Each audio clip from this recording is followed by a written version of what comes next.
வானரங்களை நிறுத்தி வச்சான் சீதையை தேட போவதற்காக. அப்போ தெற்கு திக்குக்கு நிறுத்தி வைத்த வானரங்கள் அங்கதன், ஜாம்பவான், ஹனுமார் முதலி மகாவீராள், கோட்டி கோட்டி வானரங்கள். அந்த கோஷ்டியை பார்த்து சுவாமி ஹனுமாரை கூப்பிட்டு தன் கையில போட்டு இருந்த ராமான்னு எழுதின மோதிரத்தை எடுத்து கழட்டி கொடுத்தார். அது ஜனகர் கல்யாண காலத்துல கொடுத்த மோதிரம் சுவாமிக்கு.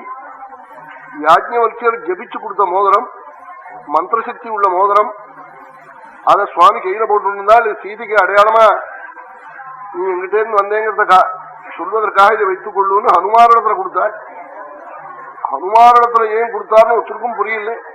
ஹனுமாருக்கு சீதையை போய் பார்த்த பிறகுதான் புரிய போறது. சர்வேஸ்வரன் நான் போவேன்னு தெரிஞ்சு என் கையில கொடுத்தாளேன்னு.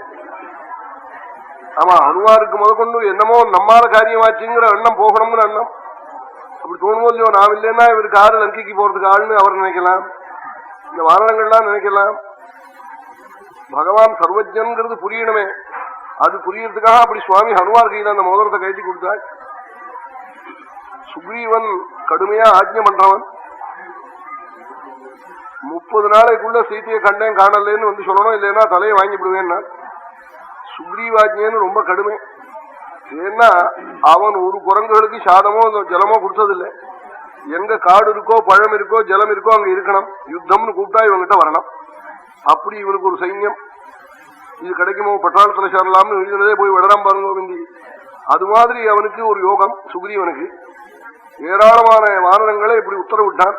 தெற்கு திக்குக்கு போன வானரங்களை தவிர்த்து பாக்கி 3 திக்குக்கு போன வானரங்களும் 29ஆம் நாளே சீதையை காணலேன்னு வந்து சொல்லிவிடுது.